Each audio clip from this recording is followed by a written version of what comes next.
नमस्कार. आकाशम मराठी न्यूजमध्ये आपल्या सर्वांचं स्वागत आहे.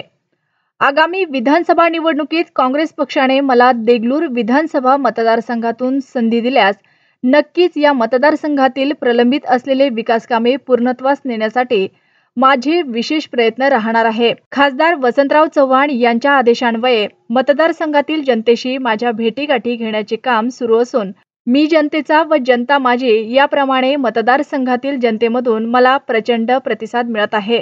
मतदारसंघातील प्रलंबित असलेले MIDC तसेच नांदेड देगलूर बिदर रेल्वे मार्ग व शहराला जोडणारे ग्रामीण भागातील रस्ते यासह या मतदारसंघात नवनवीन उद्योगधंदे निर्माण करून देण्यात मागील लोकप्रतिनिधी कमी पडल्याने विकासाच्या बाबतीत हा मतदारसंघ पिछाडीवर पडला आहे.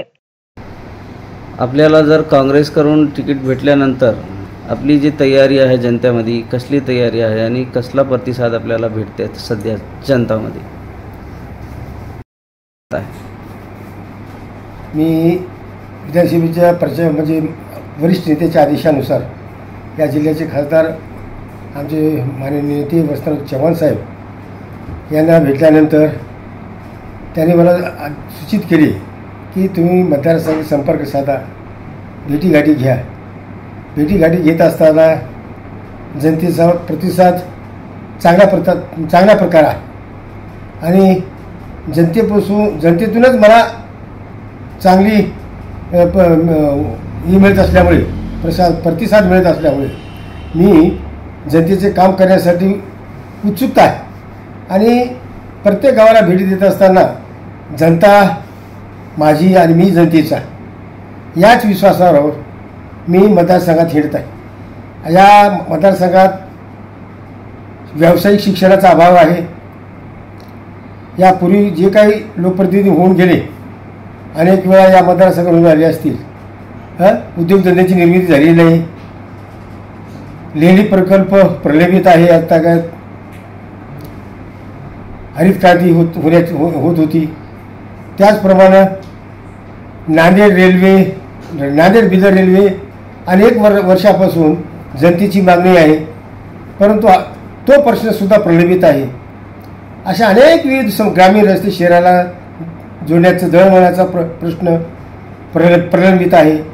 अशा प्रकारच्या अनेक समस्या या मतदारसंघातील आहेत आणि या मतदारसंघातील लोकप्रतिनिधींनी जनतेकडे दुर्लक्षित केलेले आहे. म्हणून या जनतेची सध्याच्या निवडणुकीच्या माध्यमातून जनता बघत असताना एक वेगळ्या नजरेने उपेक्षेने बघत आहे की या मतदारसंघातला स्थानिकचा उमेदवार पाहिजे, रात दिवस वेळ देणारा उमेदवार पाहिजे.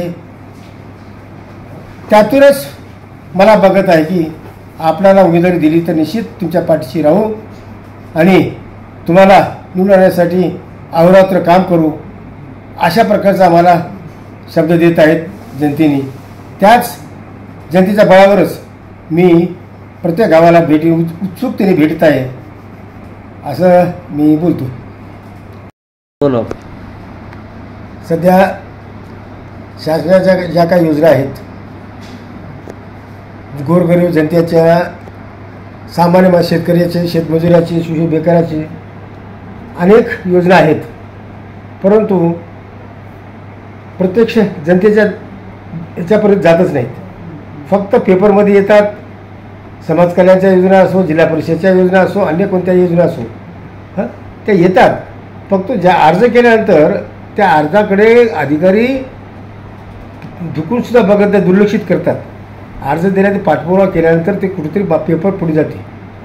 अशा प्रकारे गंभीर म्हणजे याच्यामध्ये राज्यामध्ये लोकशाही आहे की अधिकारशाही आहे, हाच प्रश्न गांभीर्यासमोर बसला आहे. या कर्मचाऱ्यामध्ये किंवा याच्यामध्ये भ्रष्टाचाराचं फार मोठ्या प्रमाणात वाढ झालेली आहे.